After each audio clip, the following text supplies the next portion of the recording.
إن الحمد لله نحمده ونستعينه ونستغفره ونعوذ بالله من شرور أنفسنا ومن سيئات أعمالنا من يهده الله فلا مضل له ومن يضلل فلا هادي له وأشهد أن لا إله إلا الله وحده لا شريك له وأشهد أن محمدًا عبده ورسوله يا أيها الذين آمنوا اتقوا الله حق تقاته ولا تموتن إلا وأنتم مسلمون يا أيها الناس اتقوا ربكم الذي خلقكم من نفس واحدة وخلق منها زوجها وبث منهما رجالا كثيرا ونساء واتقوا الله الذي تساءلون به والأرحام إن الله كان عليكم رقيبا يا أيها الذين آمنوا اتقوا الله وقولوا قولا سديدا يصلح لكم أعمالكم ويغفر لكم ذنوبكم ومن يطع الله ورسوله فقد فاز فوزا عظيما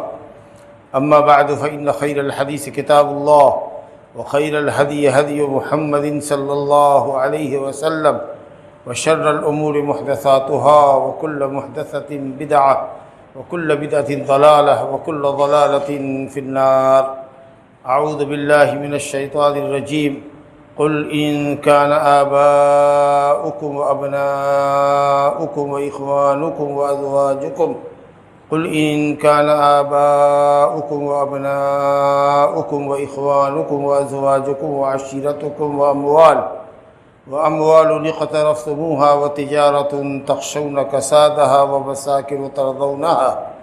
ومساكن ترضونها أحب إليكم من الله ورسوله وجهاد في سبيله فتربصوا حتى يأتي الله بأمره والله لا يهدي القوم الفاسقين وقال النبي المصطفى صلى الله عليه وسلم لا يؤمن أحدكم حتى أكون أحب إليه من والده وولده والناس أجمعين رواه البخاري ومسلم من حدیث انس بن مالک الانصاری رضی اللہ عنہ۔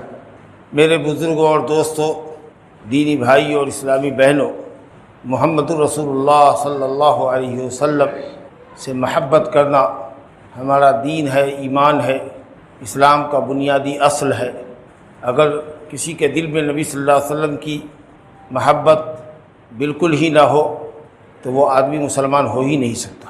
محمد رسول اللہ صلی اللہ علیہ وسلم سے محبت کرنا محمد رسول اللہ کی رسالت کی گواہی دینے میں داخل ہے۔ جب آپ کہتے ہیں اشہد ان محمد رسول اللہ، میں گواہی دیتا ہوں کہ محمد صلی اللہ علیہ وسلم اللہ کے رسول ہیں، تو اس گواہی کے اندر یہ بات داخل ہے کہ آپ ان سے اپنی محبت کا اظہار کرتے ہیں۔ اگر کسی کے دل میں نبی صلی اللہ علیہ وسلم کی بالکل ہی محبت نہ ہو، مسلمان نہیں۔ لیکن ہاں، بہت سارے لوگ ہم میں سے ہیں جن کے دل میں نبی صلی اللہ علیہ وسلم کی محبت تو ہے، ان کی محبت پر جان دینے کو تیار ہے، لیکن افسوس یہ ہے کہ نفس کی غلامی میں جب کوئی بات اپنے نفس کی، اپنی چاہت کی، اپنے فائدے کی، اپنی بیوی بچوں کی، دنیاوی مفاد کی کوئی بات پیارے مصطفیٰ صلی اللہ علیہ وسلم کی کسی بات سے ٹکراتی ہے تو اس وقت ہم لوگ اپنے نفس کی بات کو مقدم کرتے ہیں، اپنے بیوی بچے کی خواہش کو مقدم کرتے ہیں نبی کے فرمان پر۔ یہ اکثر لوگوں کے اندر ہے۔ تو جس کے اندر بھی یہ کیفیت ہے کہ محمد صلی اللہ علیہ وسلم سے محبت تو کرتا ہے، لیکن جب محبت کے مقابلے کا وقت آتا ہے کہ بیوی بال بچے کی محبت ایک طرف اور نبی صلی اللہ علیہ وسلم کی محبت ایک طرف، اور دونوں محبتیں آپس میں بالمقابل ہیں، ٹکرا رہی ہیں، تو یہی سچی اور جھوٹی محبت کی پرکھ ہو جاتی ہے کہ جس کو نبی صلی اللہ علیہ وسلم سے محبت ہے وہ تمام محبتوں کو نبی کی محبت پر قربان کر دے گا۔ اگر ایسا وہ کرنے میں کامیاب ہو گیا تو اس کا مطلب یہ کہ اس کے دل میں محمد صلی اللہ علیہ وسلم کی سب سے زیادہ محبت ہے۔ لیکن محبت کا دعویٰ تو ہے، لیکن بیوی کچھ کہہ رہی ہے، بچہ کچھ کہہ رہا ہے، اپنا فائدہ کچھ دکھ رہا ہے دنیا کا، حالانکہ وہ شریعت کے خلاف ہے، لیکن ہم شریعت کو روک دیں اور اپنی ذاتی منفیت اور اپنے بال بچے کی منفیت کو ترجیح دے دیں تو ہمارا ایمان حد درجہ ناقص ہے، اور ہماری جنت کے داخلے پر بہت بڑا سوالیہ نشان لگا ہوا ہے، بہت بڑا تالا لگا ہوا ہے۔ ہمارے پاس وہ ایمان نہیں ہے جو واجب ایمان ہے، جو ضروری ایمان ہے جنت میں جانے کے لیے، وہ ایمان ہمارے پاس نہیں، ناقص ایمان ہے۔ یہ ٹھیک ہے کہ ہم اسلام سے خارج تو نہیں ہوتے ہیں، اگر نبی صلی اللہ علیہ وسلم پر ایمان ہے کہ وہ اللہ کے رسول ہیں اور دل میں ہمارے اصل محبت بھی ہے ان کی، لیکن جب محبتوں کا ٹکراؤ ہوتا ہے دنیا کے مفاد کا اور محمد صلی اللہ علیہ وسلم کی سنت پر عمل کرنے کی محبت کا کہ تقاضے کا جب ٹکراؤ ہوتا ہے تو ہم دنیا کی محبت کو غالب کر دیتے ہیں، تو یہ جو کیفیت ہوتی ہے تو اسے ہم دائرہ اسلام سے خارج تو نہیں ہوتے ہیں، لیکن وہ ایمان ہمارے اندر نہیں ہے جس ایمان کی بدولت ہم اول جنت میں چلے جائیں، نہیں۔ کامل مومن ہونا اور ایمان کا صحیح مزہ چکھنا یہ منحصر ہے اس بات پر کہ تمام محبتوں کو محمد صلی اللہ علیہ وسلم کی محبت پر قربان کر دیا جائے۔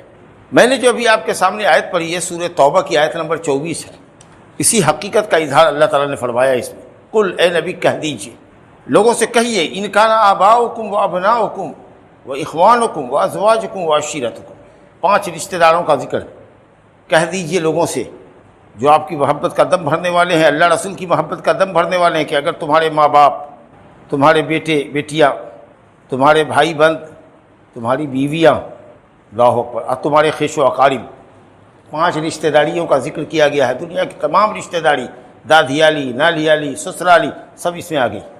اگر یہ تمام رشتہ داریاں، وہ اموال اختلفتموہا، اور وہ مال جو تم نے کما کے رکھا ہے، وہ مال اور وہ تجارت جو تم چلاتے ہو اور چاہتے ہو کہ کبھی مندہ نہ ہو، تجارت آپ کی فروغ پاتی رہے، دکان چلتی رہے، کاروبار بڑھتا رہے، جو تم یہ چاہتے ہو، اور وہ مکانات جس میں رہنا تم پسند کرتے ہو، اپنے پسند کا مکان، اگر اتنی ضروری چیزیں بھی تم کو اللہ اور اس کے رسول سے اور اللہ کے راستے میں جہاد کرنے سے زیادہ پیاری ہیں، وہ لفظ پر غور کیجیے گا، اگر یہ تمام رشتہ داریاں، تمہارے کمائے ہوئے مال، سونا چاندی، تمہاری وہ تجارت جس کو تم چاہتے ہو کہ کبھی مندہ نہ ہو، اور تمہاری وہ بلڈنگ جس میں رہنا پسند کرتے ہو، عالی شان بلڈنگ ہے، اگر یہ سب کی محبت تم کو اللہ سے، اس کے رسول سے اور اس کے راستے میں جہاد کرنے سے زیادہ پسند ہے، تو تم کو اللہ کے عذاب کا انتظار کرنا چاہیے۔ یہ نہیں کہا کہ پسند ہے، زیادہ پسند ہے، تب عذاب کا انتظار کرو۔ اس کا مطلب یہ ہے کہ ان چیزوں سے محبت کرنا انسان کی فطرت ہے۔ کس کو باپ ماں سے محبت نہیں ہے، کس کو بیٹا بیٹی سے محبت نہیں ہے، کس کو بیوی سے اور خاندان کے بھائی بہن سے محبت نہیں ہے، کس کو مال دولت، تجارت اور اچھی رہائش پسند نہیں ہے، لیکن سب سے زیادہ محبت کس سے ہونی چاہیے؟ اللہ اور اس کے رسول سے۔ یہ ہے اسلام کی بات۔ قرآن یہ نہیں کہہ رہا ہے کہ تم ان چیزوں سے محبت نہ کرو، وہ یہ کہہ رہا ہے کہ اگر ان چیزوں کی محبت اللہ رسول سے زیادہ ہے تب تم کو اللہ کے عذاب کا انتظار کرنا چاہیے، اور فرمایا واللہ لا یہدی القوم الفاسقین، اور اللہ فاسقوں کو راہیاب نہیں کرتا، فاسقوں کو ہدایت نہیں دیتا۔ مومن نہیں کہا اس کو، جس کے دل میں رشتہ داری اور مال و دولت اور تجارت اور کاروبار کی محبت اللہ رسول سے زیادہ ہو، اس کو قرآن نے مومن نہیں کہا فاسق ہے، کافر سے نیچے کا درجہ ہوتا ہے۔ اگر دل میں اللہ رسول کی بالکل محبت نہیں ہے تب تو کافر ہے، لیکن محبت تو ہے، لیکن جہاں محبت ٹکراتی ہے تو وہاں اللہ رسول کی محبت کے اوپر دنیا کی محبت کو غالب کر دیتے ہو، تو کافر بھی نہیں ہو لیکن پکے مومن بھی نہیں ہو، فاسق ہو، فاسق۔ اور فاسق کا درجہ کافر کے نیچے ہی ہوتا ہے۔ پہلے نمبر پر ہوتا ہے کفر، اور اس کے بعد ہوتا ہے فسق، اور اس کے بعد ہوتا ہے عصیان، نافرمانی۔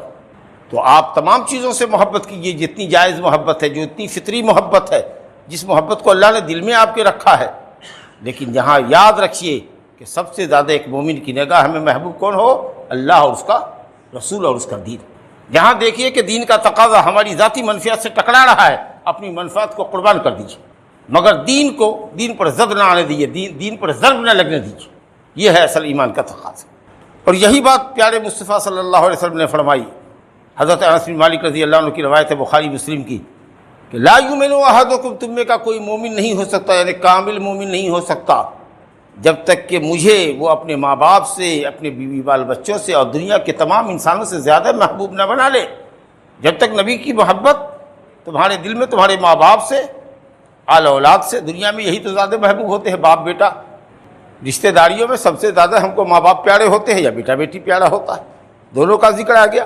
والناس اجمعین، اور دنیا کے تمام انسان، اس کے اندر اپنی ذات بھی آ گئی۔ تو اپنی ذات سے بھی زیادہ محبت اللہ کے نبی کی ذات سے ہونی چاہیے۔ بخاری شریف میں روایت ہے، حضرت عبداللہ بن ہشام رضی اللہ عنہ کہتے ہیں کہ حضرت عمر بن خطاب رضی اللہ عنہ کا ہاتھ نبی صلی اللہ علیہ وسلم نے ایک دن اپنے ہاتھ میں لے رکھا تھا، بڑی محبت کا اظہار ہو رہا تھا، ہاتھ میں ہاتھ لیے ہوئے تھے۔ تو حضرت عمر رضی اللہ عنہ نے یہ کہہ دیا، اے اللہ کے رسول، آپ مجھ کو دنیا کی ہر چیز سے زیادہ پیارے ہیں سوائے میری جان کے۔ میری جان آپ سے زیادہ مجھ کو پیاری ہے؟ تو آپ نے کہا نہیں عمر، اس وقت تک نہیں جب تک کہ میں تمہاری جان سے بھی زیادہ تم کو پیارا نہ ہو جائے۔ پہلا جواب نیچرلی جواب تھا، نیچرلی جواب فطری طور پر ہر شخص کو اپنی جان پیاری ہوتی، لیکن ہم نے محمد صلی اللہ علیہ وسلم کی محبت کو اختیار کیا ہے، ان کا کلمہ پڑھا ہے، تو جس محبت کو تم نے اختیار کیا ہے، جس نبی کی رسالت کو تم نے پسند کیا ہے، اور جس کی اتباع اور جس کی پیروی تمہاری نجات کا ذریعہ ہے، اس نبی کی محبت تم کو تمہاری اپنی جان سے، اپنی فطری محبت سے بھی زیادہ ہونی چاہیے۔ کہا نہیں عمر، نہیں، اس وقت تک نہیں جب تک کہ میں تم کو تمہاری جان سے زیادہ پیارا نہ ہو جاؤں۔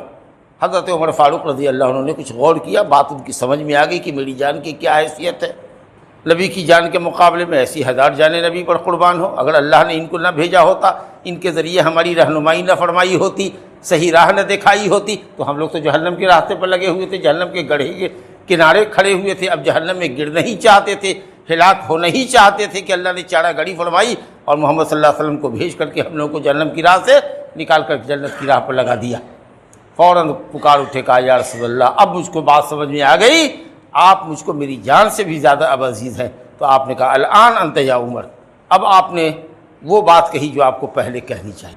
تو حقیقت یہی ہونی چاہیے کہ میں بھی اور باپ بھی، بھائی بھی، برادر بھی فدا، میں بھی اور باپ بھی، بھائی بھی، برادر بھی فدا، اے شہیدی تیرے ہوتے ہوئے کیا چیز ہے ہم اپنے آپ کو نبی پر فدا کریں، اپنے ماں باپ کو، اپنے بیوی بال بچوں کو، اسی میں ہماری بھلائی ہے۔ تو بات صرف اتنی ہے کہ جائز محبت آپ کیجئے جس چیز سے بھی قلبی اور فطری اللہ نے محبت دی ہے، لیکن یاد رکھیے کہ سب سے زیادہ محبت پیارے رسول کی آپ کے دل میں ہونی چاہیے۔ پہلے اللہ کی محبت ہو اور اس کے بعد نبی کی محبت ہو۔ نبی کی محبت اللہ کی محبت کے تابع ہے، اگر برابر سے ہم محبت کریں گے، نبی کی محبت کو اللہ کی محبت کے برابر گردانیں گے تو یہ شرک ہو جائے گا۔ مومن سب سے زیادہ محبت اللہ سے کرتا ہے۔ ہم رسول اللہ صلی اللہ علیہ وسلم سے اس لیے محبت کرتے ہیں کہ اللہ رسول سے محبت کرتا ہے، اور اللہ ہی نے رسول سے محبت کرنے کا حکم فرمایا ہے، تو اس لیے اللہ سے محبت سب سے زیادہ ہے۔ اب باقی جس چیز سے بھی ہم محبت کرتے ہیں، اللہ سے کریں، فرشتے سے کریں، قرآن سے کریں، دین اسلام سے کریں، وہ اس لیے کہ ان چیزوں سے اللہ محبت کرے اور اس نے محبت کا حکم دیا ہے۔ تو تمام محبتیں اللہ کی محبت کے تابع ہیں، سب سے اوپر اللہ کی محبت، یاد رکھیے گا۔ اب یہ محبت جو ہے یہ زبانی جمع خرچ کا نام نہیں ہے۔ سب لوگ کہتے ہیں مجھ کو محبت ہے رسول سے، مجھ کو محبت ہے رسول سے، کون نہیں کہتا، لیکن کہا نا کہ اس کی کسوٹی ہے، دعوی محبت کی کسوٹی ہے، میزان ہے، تولنا ہوگا، اس کی کچھ علامات ہیں۔ تو ابھی آپ نے سن لیا کہ سب سے افضل ہستی اگر کائنات میں کوئی ہے اللہ کے بعد، مخلوق میں کہہ لیجئے، اللہ کا اور مخلوق کا کیا مقابلہ، یہ کہیے کہ مخلوق میں سب سے برگزیدہ اور سب سے افضل کوئی ہستی ہے تو وہ محمد صلی اللہ علیہ وسلم کی۔ نبی صلی اللہ علیہ وسلم نے فرمایا کہ اللہ تعالیٰ نے چنندوں میں ہم کو چنا۔ حضرت ابراہیم ہم کو اللہ تعالیٰ نے بنی ہاشم سے پیدا کیا، بنی ہاشم کو قریش میں چنا، فلاں کو فلاں سے چنا، فلاں کو فلاں سے چنا، یہاں تک کہ ابراہیم خلیل اللہ تک پہنچا۔ ان اللہ اصطفیٰ من بنی کنانہ ولد اسماعیل، اللہ نے بنو کنانہ سے اسماعیل کی اولاد کو پسند کیا، اسماعیل کی اولاد سے اللہ نے قریش کو پسند کیا، قریش سے اللہ تعالیٰ نے بنو ہاشم کو پسند کیا، اب بنو ہاشم سے اللہ نے ہم کو پسند کیا۔ انا سید ولد آدم یوم القیامت ولا فخر، نبی صلی اللہ علیہ وسلم نے فرمایا کہ میں اولاد آدم کا سردار ہوں گا، حضرت آدم سمیت تمام انبیاء اور ان کی نسل ماننے والوں کا اور انسان ناتے جتنے بھی ہیں سب سے میں افضل ہوں، بلکہ فرشتوں سے بھی آپ افضل ہیں۔ نبی صلی اللہ علیہ وسلم فرشتوں سے بھی افضل، حضرت جبریل امین سے بھی افضل، مخلوق میں آپ سے بڑھ کر کوئی نہیں۔ یہ عقیدہ اور یہ ایمان ہونا چاہیے۔ اگر ہم نبی صلی اللہ علیہ وسلم کے اوپر اپنی بیوی بچوں کی محبت کو ترجیح دیتے ہیں تو یہ کتنا بڑا ظلم ہوگا، یہ کہ مخلوق میں سب سے بزرگ ہستی کو ہم نے نیچے کر دیا، اور جو ہمارے رشتہ دار ہیں ہم نے ان کی محبت کو ان کی محبت پر مقدم کر دیا۔ تو یہ عقیدہ ہونا چاہیے۔ اب اس کے لیے کیا ہے بھائی کہ ادب اور تمیز ملحوظ رہنی چاہیے، نبی صلی اللہ علیہ وسلم کے ساتھ باادب طریقے سے پیش آنا چاہیے۔ کیسے ہے باادب طریقہ سے؟ نام جب بھی لیں گے عزت اور احترام سے نام لیں گے، جب بھی محمد صلی اللہ علیہ وسلم کا نام لیں گے نبی اور رسول لگائیے۔ اللہ کے نبی محمد صلی اللہ علیہ وسلم نے فرمایا، اللہ کے رسول رسول اکرم محمد صلی اللہ علیہ وسلم نے فرمایا، نبی اور رسول لگائیے، جو اللہ نے آپ کو نبی اور رسول بنایا، اللہ کے برگزیدہ بندہ اور اللہ کے آخری نبی اور تمام نبیوں کے امام، رسولوں کے امام حضرت محمد صلی اللہ علیہ وسلم نے فرمایا۔ ادب کے ساتھ نام لینا، لیکن تعریف میں غلو نہیں کرنا ہے، بڑھانا نہیں ہے۔ آپ نے کہا کہ نام لو، لیکن میرے نام میں اتنا اضافہ مت کرو، میری تعریف میں اتنا اضافہ مت کرو کہ جیسے کہ عیسیٰ بن مریم کی تعریف میں عیسائیوں نے غلو کر کے اس کو ابن اللہ کہہ دیا۔ تو جو آپ کی تعریف آئی ہے کہ میں اللہ کا بندہ ہوں اور اللہ کا رسول ہوں، اللہ کا بندہ ہونا بہت بڑا کمال ہے۔ بندگی کا جو حق آپ نے ادا کیا، ظاہر ہے کہ انسان ہیں، ہم پیدا کیے گئے ہیں، انسان کیا جنات کیا فرشتے سب کے سب اللہ کی بندگی کے لیے پیدا کیے گئے، لیکن جو بندگی کا حق آپ نے ادا کیا مخلوق میں، وہ کسی نے نہیں ادا کیا۔ تو بہت بڑا درجہ ہے یہ بندہ ہونے کا۔ اور اسی لیے اللہ تعالیٰ نے جب معراج نصیب فرمایا ہے نبی صلی اللہ علیہ وسلم کو، جو کسی نبی کو نصیب نہیں ہوا، جسم اور روح کے ساتھ آپ اٹھائے گئے آسمان پر عالم بیداری میں، تو اللہ نے وہاں بھی کہا ہے بسم اللہ الرحمن الرحیم سبحان الذی اسری بعبدہ، پاک ہے وہ ذات جس نے اپنے بندے کو راتوں رات زمینی سفر کروایا۔ اسرا کہتے ہیں زمینی سفر کو، مکہ سے جو بیت المقدس گئے اس زمینی سفر کو اسرا کہتے ہیں، اور بیت المقدس سے آسمان پر جو گئے سیڑھی لائی گئی آپ کے لیے، اور وہاں چڑھے اور سیدھے آسمان پر پہنچے تو اس کو معراج کہتے ہیں۔ معراج سیڑھی، معراج کے معنی سیڑھی، چڑھنے کا آلہ، چڑھنے کا سامان۔ تو معراج آسمانی سفر ہے اور اسرا زمینی سفر ہے، اور دونوں ایک ہی رات میں ہوا۔ اتنا بڑا اعزاز اللہ نے اپنے نبی کو نصیب فرمایا، اور وہاں کہا بندہ، اس نے بندگی کا وہ حق ادا کیا کہ ہم نے اس کو یہ عزت عطا فرمائی۔ قرآن مجید آسمانی کتابوں میں سب سے افضل کتاب ہے، لیکن اللہ تعالیٰ کہتا ہے تبارک الذی نزل الفرقان علی عبدہ، اپنے بندے پر اللہ نے فرقان کو یعنی قرآن کو اتارا، جو حق اور باطل کے درمیان فرق کرنے والی کتاب ہے۔ بڑا مقام ہے عبدیت کا، اور میں اللہ کا رسول ہوں۔ انسان ہونے میں ہم تمہارے ساتھ ہیں، برابر ہے، جیسے تم کھاتے ہو ہم کھاتے ہیں، جیسے تم پیتے ہو ہم پیتے ہیں، جیسے تم بیوی کرتے ہو ہم نے بھی بیوی کر رکھی ہے، جیسے تم کو استنجے کی حاجت ہوتی ہے ہم کو بھی ہوتی ہے، جیسے تم بازار جاتے ہو ہم بازار جاتے ہیں۔ جو بشری تقاضے ہیں وہ سب ہمارے اور تمہارے درمیان مشترک ہے، لیکن میں اللہ کا رسول ہوں، مجھ پر اللہ کا کلام اترتا ہے۔ حضرت جبریل امین اللہ کی طرف سے کلام لے کے ہمارے اوپر اترتے ہیں، جو تم میں سے کسی پر نہیں اترتے۔ یہ مقام ہے، اس لیے مجھے اللہ کا بندہ اور اس کا رسول کہو۔ اور جب بھی نام لو نبی صلی اللہ علیہ وسلم کا تو محبت کا تقاضا یہ کہ صلی اللہ علیہ وآلہ وسلم کہو، بغیر صلاۃ و سلام کے نام نہ لو۔ حدیث میں آیا کہ وہ شخص بڑا بخیل ہے جس کے سامنے میرا نام لیا جائے اور وہ مجھ پر صلاۃ نہ بھیجے۔ جب ہم کہتے ہیں اللہم صلی علی محمد، اے اللہ نبی پر صلاۃ بھیج، اس کا کیا مطلب کہ ملائے اعلیٰ میں آسمان میں عرش کے اوپر اے اللہ ہمارے نبی کا ذکر فرشتوں کے درمیان فرما، اور ان کے رتبے کو بلند فرما، اور ان کے دین کو قیامت تک کے لیے باقی رکھ، غالب رکھ، ان کی امت کو عزت عطا فرما۔ یہ سب معنی صلاۃ کے اندر ہے کہ ہمارے نبی کا ذکر فرشتوں کے درمیان فرما، اور ان کے دین کو عزت اور غلبہ نصیب فرما۔ تو ایک مرتبہ اگر آپ کہو کہ صلی اللہ علیہ وسلم یا اللہم صلی علی محمد وعلی آل محمد کما صلیت علی ابراہیم وعلی آل ابراہیم انک حمید مجید، اللہم بارک علی محمد وعلی آل محمد کما بارکت علی ابراہیم وعلی آل ابراہیم انک حمید مجید، تو 10 مرتبہ اللہ تعالیٰ کا صلاۃ تم پر اترے گا، 10 رحمتیں نازل ہوں گی، 10 گناہ معاف ہوں گے، 10 درجات بلند ہوں۔ تو نبی کے ساتھ ادب یہ ہے کہ نام لو تو کہو پیارے رسول محمد صلی اللہ علیہ وسلم نے فرمایا، ہمارے رسول ہمارے نبی محمد صلی اللہ علیہ وسلم نے فرمایا۔ نبی اور رسول کے وصف کے ساتھ اللہ کے سب سے برگزیدہ بندہ اور سب سے افضل رسول محمد صلی اللہ علیہ وسلم نے فرمایا صلی اللہ علیہ وسلم کے ساتھ لگاؤ، اور عبد اور نبی اور رسول کا لفظ لگاؤ۔ حضرت مولانا علامہ فلانا تب نام لیتے ہیں، کتنا پہلے تعریف کرتے ہیں تب نام لیتے ہیں۔ یہاں کا محمد صلی اللہ علیہ وسلم نے فرمایا، ہاں محمد صاحب فرماتے ہیں، جی لگتا ہے کہ آپ کے بھائی بھتیجے، اور کسی مولوی کا نام لیجئے تو حضرت علامہ مفتی فلاں چلاں نام، تب اس کے بعد 217 کا القاب آداب رہے گا، اس کے بعد نام رہے گا، آگے پیچھے دم چھلا لگا رہے گا۔ تو اسی محمد صلی اللہ علیہ وسلم کو وصف نبوت وصف رسالت سے متصف کرتے ہوئے کہ اللہ کی نبی اور اللہ کی رسول محمد صلی اللہ علیہ وآلہ وسلم نے فرمایا، اس طریقہ سے نام لیجیے ادب کے ساتھ۔ اور جب ان کا نام نامی آئے تو صلی اللہ علیہ وآلہ وسلم پڑھیے، اور کثرت سے درود شریف پڑھا کیجیے، خاص کر کے جمعہ کے دن، کیونکہ یہ سید الایام ہے۔ جمعہ جو ہے ہفتے کے دنوں کا سردار ہے۔ اب محمد صلی اللہ علیہ وسلم مخلوق میں سید ہے، سب سے انسانوں میں سب سے سید ہے، سب سے افضل ہے، اور اوراد و وظائف کے اندر سب سے افضل درود ہے۔ تو افضل دن میں افضل نبی پر افضل درود، اور افضل درود کیا ہے؟ وہی جو اللہ نے اپنے نبی کو نماز میں پڑھنا سکھایا، جس کو درود ابراہیمی کہتے ہیں۔ بہت سارے لوگوں نے درود بھی کر لیا ہے، درود تاج، درود لکھی، درود ہزاری، سب میں شرکیہ کلمات گھسا دیے۔ بھلا اس کلمے سے اچھا کلمہ کون ہوگا جو اللہ نے اپنے نبی کو جبریل کے ذریعے سکھایا؟ ایک شخص نے پوچھا یا رسول اللہ سلام اور صلات بھیجنے کا اللہ حکم دیتا ہے آپ پر، تو سلام تو ہم نے جان لیا آپ سے تحیات میں، السلام علیکہ ایھا النبی ورحمۃ اللہ وبرکاتہ۔ درود کیسے پڑھے؟ کیف نصلی علیکہ یا رسول اللہ، صلات کیسے بھیجے آپ پر؟ تو چپ رہے۔ کچھ دیر کے بعد جب جبریل امین آئے، وحی اتر گئی، تب آپ نے پوچھا کہ پوچھنے والا کہاں گیا؟ کہا ہاں ہم یہاں ہیں نا یا رسول اللہ۔ آپ نے کہا قل واللہ صلی اللہ، وحی الہی آئی، اللہ نے یہ کلمات بھیجے۔ تو اللہ کے کلمات سے پڑھ کر کے کس کا کلمہ ہو سکتا ہے؟ تو اس لیے درود ابراہیمی پڑھا کیجئے، انشاءاللہ اس پر آپ کو درود السلام ملے گا۔ اور مختصر میں آپ صلی اللہ علیہ وآلہ وسلم جو محدثین نے اختیار کیا ہے کہ کم سے کم نام پر صلی اللہ علیہ وسلم یا صلی اللہ علیہ وآلہ وسلم کہا کرو، یہ آپ کا تقاضا ہے، آپ کی محبت کا تقاضا ہے۔ اور کیا چیز ہے بھائی؟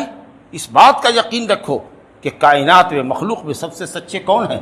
محمد صلی اللہ علیہ وسلم۔ آپ سے بڑھ کے سچا کوئی نہیں، آپ سے بڑھ کر سچا کوئی نہیں ہے۔ لہذا جو باتیں بھی آپ نے اللہ کی طرف سے کہی ہیں، جو باتیں قرآن میں ہیں، اللہ نے اپنے کلام مبین میں اتارا ہے، اور جو باتیں نبی صلی اللہ علیہ وسلم کی صحیح حدیث میں ہیں، وہ سب سچی باتیں۔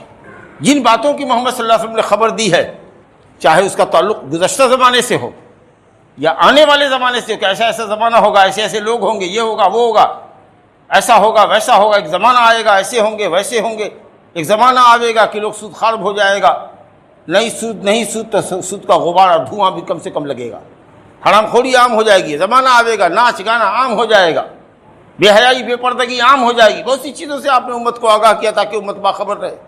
تو چاہے گزرے ہوئے زمانے سے متعلق ہو کہ آنے والے زمانے سے متعلق ہو، یہ سب اللہ نے بتایا ان کو۔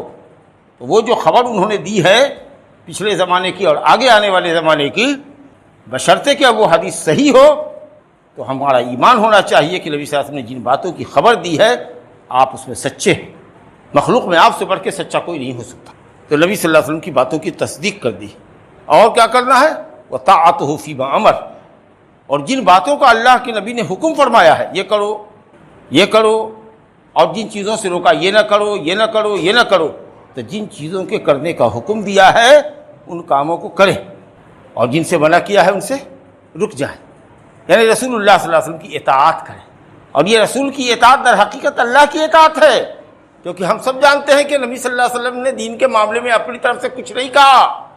قرآن تو اللہ کا کلام ہی ہے، اور نبی صلی اللہ علیہ وسلم کی جو حدیث ہے، جو بات آپ نے فرمائی ہے، جو کام آپ نے کیا ہے، یا جو کام آپ کی موجودگی یا غیر موجودگی میں صحابہ نے کیا اور اس کی متعلق آپ کو خبر معلوم ہوئی اور آپ نے انکار نہیں کیا، یہ تمام چیزیں نبی کی حدیث کہلاتی ہیں۔ یہ سب بھی سچی ہیں، اتھینٹک ہیں، ان کی پیروی کرنی ہے ہم کو۔ تو اللہ اور اس کے رسول نے جن باتوں کا حکم فرمایا ہے، قرآن اور حدیث سے جو باتیں ثابت ہے، ان کی ہم کو بجاوری کرنی ہے، اور جن چیزوں سے اللہ اور اس کے رسول نے روکا ہے ان سے رک جانا۔ اللہ نے فرمایا من یطع الرسول فقد اطاع اللہ ومن یطع الرسول فقد اطاع اللہ ومن تولی فما ارسلناک علیہم حفیظا۔ اے نبی، جس نے آپ کی پیروی کی، جس نے بلا چنو چرا آپ کی بات مانی، اس نے اللہ کی بات مانی، اور اگر کوئی روگردانی کرتا ہے تو کرنے دیجیے، آپ داروغہ تھوڑے ہی ہیں اس پر۔ جس نے آپ کی پیروی کی اس نے اللہ کی پیروی کی۔ ایک جگہ قرآن نے کہا یا ایھا الذین آمنوا اطیعوا اللہ واطیعوا الرسول واولی الامر منکم، اے ایمان والو اللہ کا کہا مانو، قرآن کی پیروی کرو، نبی کا کہا مانو، نبی کی حدیث کی پیروی کرو، اور جو تم میں امر والے ہیں، حکم والے ہیں، علماء کی بات مانو، مسلم حکمرانوں کی بات مانو، لیکن مسلم حکمران کی بات ہو یا عالم کی بات ہو، اس کا آنکھ بند کر کے ماننا ہمارے لیے جائز نہیں ہے جب تک کہ وہ اللہ اور اس کے رسول کے مطابق رہا۔ اس لیے اطیعوا اللہ اطیعوا الرسول تو آیا، اطیعوا اللہ و اطیعوا الرسول، اللہ کی اطاعت کرو اور رسول کی اطاعت کرو، واولی الامر منکم، یہاں اطیعوا نہیں ہے۔ اس کا مطلب یہ ہے کہ اولو الامر جو حاکم ہیں اور علماء ہیں، ان کی بات تبھی مانیں گے جب وہ اللہ رسول کے مطابق کہیں گے۔ اگر اللہ اور اس کے رسول کے خلاف جانے کے لیے حاکم حکمراں کہیں گے، ہمارے ماں باپ کہیں گے کہ اللہ رسول کے خلاف یہ کام کرو، ہرگز نہیں، جائز نہیں ہے، واللہ جائز نہیں۔ اگر مومن رہنا چاہتے ہو، قرآن میں کہا اللہ تعالیٰ نے کہ شادی بیاہ کرتے ہو تو بیوی کو خرچ دینا ہے، بیوی کو مہر دینا ہے، اسی مہر کے بدلے میں بیوی حلال ہوتی ہے تمہارے لیے۔ مہر تو تھوڑا سا رکھتے ہو، رکھا بھی تو فکر نہیں ہوتی ہے کہ نقد دے دے، ملاقات کی رات میں، پہلی رات میں زفاف کی جو رات ہے، شب زفاف جس کو کہتے ہیں، سہاگ رات، اس میں آپ دے دیں۔ اگر نہیں ہے، مجبوری ہے، تو اس سے کہہ دیں کہ ہم ابھی مجبور ہیں، محتاج ہیں، انشاءاللہ 6 مہینے میں آپ کو دے دیں گے۔ مدت مقرر کیجیے، جیسے کسی سے آپ ادھار سامان لاتے ہیں تو ایک مدت مقرر کرتے ہیں، بالکل۔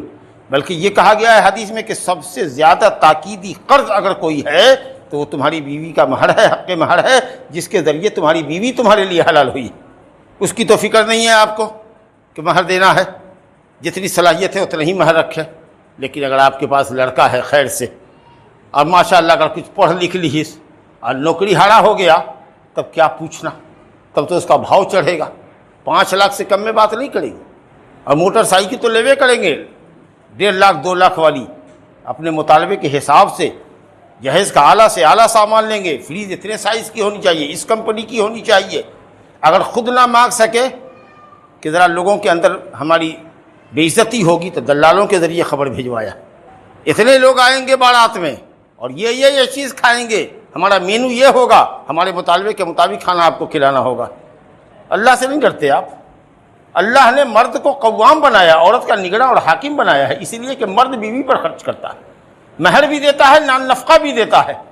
آپ بیوی سے، اس کے باپ سے مانگتے ہیں کہ تم ہم کو کیش دو، ہم کو تم سامان دو، اور ہمارے باراتیوں کو اتنا کھلاؤ، اور اگر اس میں کوئی کمی ہو گئی تو آپ پورے آسمان سر پہ اٹھا لیتے ہیں۔ جبکہ سادگی کے ساتھ بیاہ ہونا چاہیے۔ سوچئے ایک آدمی کتنے پیار محبت سے اپنی بیٹی کو، لخت جگر کو پال پوس کے جوان کرتا ہے، پڑھاتا لکھاتا ہے، ادب دیتا ہے، اور جب وہ کام کرنے کے لائق ہوتی ہے تو آپ کے حوالے کر دیتا ہے، آپ کے بیٹے کے حوالے کرتا ہے کہ لے جاؤ، اس سے تم اپنی جنسی خواہش بھی پوری کرو گے، اس سے تم کو اولاد بھی اللہ عطا کرے گا، یہ تمہارے گھر کی بھی نگرانی نے حفاظت کرے گی، تمہارے لیے کھانا دانا تیار کرے گی، تمہارا گھر صاف کرے گی، تم کہیں سے تھکے مادے آؤ گے، تمہارے لیے ماحول گھر کا سازگار ملے گا بیوی کی وجہ سے۔ کتنی بڑی نعمت ہے۔ نیک بیوی تلاشا کرو، لیکن نہ، نیک سے کیا مطلب ہے؟ دیندار آدمی ہو بیٹی والا، اس سے کیا مطلب ہے؟ لڑکی باحجاب ہے کہ نہیں، اس سے کیا مطلب ہے؟ فور پیکر ہونی چاہیے اور نقدی ہونی چاہیے اتنی۔ اللہ سے ڈرو، اللہ سے، اللہ سے ڈرو۔ اللہ نے مرد کو ایک درجہ اس لیے فضیلت دی ہے کہ مرد خرچ کرتا ہے، اور مہر بھی رکھو کم، جس کو آسانی سے ادا کر دو۔ نبی صلی اللہ علیہ وسلم فرماتے ہیں کہ وہ عورت بڑی بابرکت ہوتی ہے جس کو بیاہنے میں کم خرچ لگے۔ آپ مہر تو کم دیتے ہیں، بڑی اچھی بات ہے، لیکن بیٹی والے پر اتنا چاپ چڑھاتے ہیں کہ اس کے لیے اپنی بیٹی کے ہاتھ پیلے کرنا مشکل ہے، اور اگر 2-3 بیٹی ہے تو آپ سمجھ سکتے ہیں کہ کیا کرے گا بیچارہ۔ ہر چند کے اس کی بیٹی پڑھی لکھی ہے، خوبصورت ہے، دیندار ہے، باپردہ ہے، اور اس کے باوجود بھی آپ اتنے پیسے کا مطالبہ کرتے ہیں کہ وہ دے نہیں سکتا ہے۔ 30-30 سال کی، 35-35 سال کی لڑکیاں ہیں، 40-40 سال کی لڑکیاں گھر میں پڑی ہوئی ہیں، ان کے ہاتھ پیلے نہیں ہو رہے ہیں، اور ظاہر ہے کہ آپ سنتے ہیں فلاں شہر میں کوئی مسلم لڑکی کافر ہو کر کے کسی غیر مسلم سے شادی کر کے بھاگ گئی، فلاں جگہ فلاں لڑکی بھاگ گئی، فلاں جگہ فلاں لڑکی بھاگ گئی۔ یہ کتنا بڑا اس مسلم قوم کے منہ پر تماچا ہے۔ اسلام کو رسوا اور بدنام کرتے ہیں آپ کو دے کر کے بیاہ کر کے لانا ہے۔ ایک جوڑا کپڑا لے کے جائیے، مہر دے دیجئے، 10 آدمی 5 آدمی سے جائیے، نکاح پڑھائیے، اور لڑکی کو کہیے ایک دم خالی ہاتھ واپس کرو، کچھ نہیں لیں گے ہم۔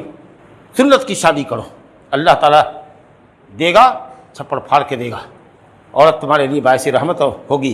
اگر مالداری چاہتے ہو تو نبی صلی اللہ علیہ وسلم نے کہا شادی کرو، شادی کرو، وہ رحمت اور برکت کا سامان ہوگی۔ دل دکھا کر کے، مطالبہ کر کے مت لیا کرو، بلکہ اگر دے بھی تو کہو کہ نا، ہم بھی کوئی بھکاری تھوڑے ہی ہیں، آپ لڑکی دیجیے ہم کو، رشتہ ہوگا، ہماری آپ کی طرف سے تحفہ تحائف کا تبادلہ ہوگا، کچھ کبھی ہم آویں لے کر کے، کبھی آپ آئیے، یہ بات الگ ہے۔ لیکن شادی کے نام پر یہ شرط، یہ شرط، یہ شرط، واللہ حرام، واللہ حرام، واللہ حرام۔ تو نبی سے محبت کا دعویٰ کرتے ہیں، نبی صلی اللہ علیہ وسلم کی پیروی کیجیے۔ کیسے نبی صلی اللہ علیہ وسلم نے شادی کی؟ ہے ثبوت کہ کسی بیٹی والے سے آپ نے لیا، مہر دیا آپ نے، 12.5 اوقیہ چاندی دیتے تھے، ½ کلو چاندی ہوتی ہے، وہ مہر دیا کرتے تھے بیوی۔ کبھی کسی سے تو آپ نے کچھ نہیں لیا، بیٹی کی شادی کی، کبھی کسی سے نہیں لیا۔ صحابی آیا کرتے تھے، صحابی آتی تھی، یا رسول اللہ میری شادی کر دیجیے۔ ایک صحابی اٹھتا ہے، کہتا ہے یا رسول اللہ میری کر دیجیے نا۔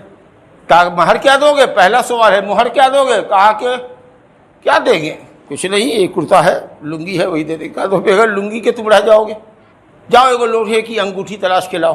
آج بھی لوہے کی انگوٹھی 5 روپے میں ملتی ہوگی، 10 روپے میں ملتی ہوگی، اس زمانے میں نئے پیسے میں ملتی رہی ہوگی، سوچیے تو۔ کہا ایک لوہے کی انگوٹھی اٹھا کے لے آؤ۔ وہ غریب کو اس لوہے کی انگوٹھی بھی نہ ملی۔ تو آپ نے پوچھا کہ قرآن کچھ یاد ہے؟ کہا ہاں ہاں، فلاں فلاں صورت یاد ہے۔ کہا چلو اسی کو مہر بناتا ہوں، جا کر کے اپنی بیوی کو وہ صورت یاد کرا دینا اور تمہاری بیوی تمہارے لیے حلال ہو گئی۔ یہ شادی ہوتی تھی۔ اگر محتاج ہو گئے شادی کی برکت سے، اللہ کہتا ہے قرآن میں یکونوا فقراء یغنیہم اللہ من فضلہ، اگر فقیر ہو گئے محتاج ہو گئے تو اللہ شادی کی برکت سے مالدار کر دے گا۔ یہ مالداری اللہ سے کیوں نہیں مانگتے ہو کہ بیٹی والے سے مانگتے ہو؟ اور لڑکیاں گھر سے نکلنے پر اور غیر مسلموں سے شادی رچانے پر مجبور ہیں۔ یہ مسلم سماج کے لیے، خود اسلام کے لیے کتنے بڑے شرم کی بات ہے۔ جن چیزوں سے نبی نے روکا ہے ان چیزوں سے روکو، اور اسی طریقہ سے محمد صلی اللہ علیہ وسلم نے جو طریقہ بتایا ہے اس طریقے کے مطابق اللہ تعالیٰ کی عبادت کرو۔ نماز کا طریقہ آپ سے ثابت ہے، روزے کے مسائل ثابت ہے، کتنے مال میں کتنی زکوٰۃ دینی ہے، غلے کی زکوٰۃ کا کیا حکم ہے، سونے چاندی کی زکوٰۃ کا کیا حکم ہے، ساری کچھ چیزیں الحمدللہ ہماری شریعت میں موجود ہے۔ آپ علماء سے پوچھیے، پختہ علماء سے، کیا حلال ہے کیا حرام ہے۔ اللہ کی بندگی اسی طریقے پر کیجیے جو طریقہ پیارے مصطفیٰ صلی اللہ علیہ وسلم۔ اسی طریقے سے نبی کریم صلی اللہ علیہ وسلم کے آل و ازواج سے محبت کیجیے، نبی کریم صلی اللہ علیہ وسلم کے صحابہ کرام سے محبت کیجیے، جن کو اللہ نے اپنے نبی کا ساتھی بنایا، جن کو نبی صلی اللہ علیہ وسلم کی صحبت کے لیے پسند کیا کہ ہمارے نبی کے ساتھی یہ لوگ رہیں گے۔ دنیا میں سب سے افضل لوگ اگر کوئی ہو سکتے ہیں تو وہ نبی صلی اللہ علیہ وسلم کے صحابہ کرام ہیں۔ لیکن دیکھیے شیعہ کس طریقہ سے گالی دیتے ہیں ابو بکر عمر کو، اور کس طریقہ سے علی حسن حسین رضی اللہ عنہم جو اہل بیت کے لوگ ہیں، 12 امام کو معصوم کہتے ہیں کہ ان سے کوئی گناہ سرزد نہیں ہو سکتا، بلکہ نعوذ باللہ ان میں جو غلو پسند لوگ ہیں وہ تو کہتے ہیں کہ حضرت علی نعوذ باللہ محمد صلی اللہ علیہ وسلم سے افضل ہے، سچ، اور فاطمہ ان دونوں سے افضل ہے۔ جھوٹی روایت کرتے ہیں کہ اگر اے نبی آپ نہ ہوتے تو کائنات نہ بناتا، اور علی نہ ہوتے تو آپ کو نہ بناتا، اور فاطمہ نہ ہوتی تو آپ دونوں کو نہ بناتا۔ اللہ کی لعنت ہو ایسے لوگوں پر جو اس طرح کی جھوٹی حدیثیں کرتے ہیں۔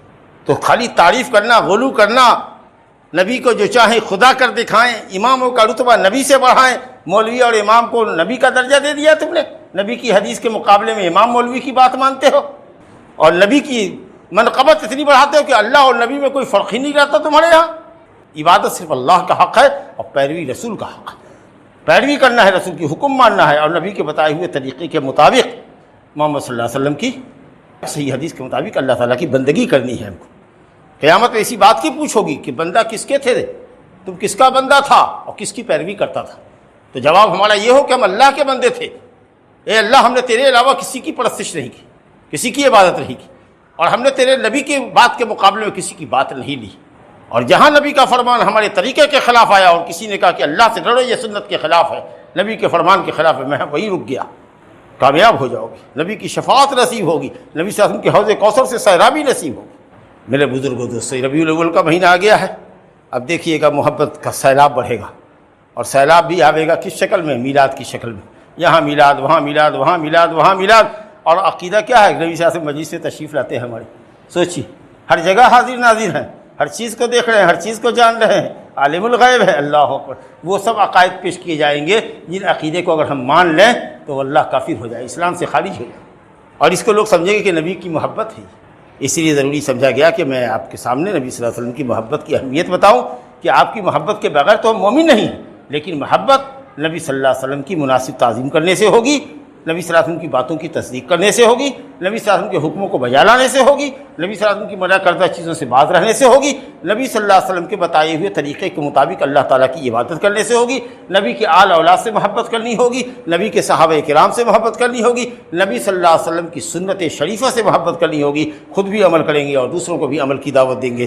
اقول قولی ھذا واستغفر اللہ لی ولکم ولسائر المسلمین من کل ذنب فاستغفروہ انہ ھو الغفور الرحیم۔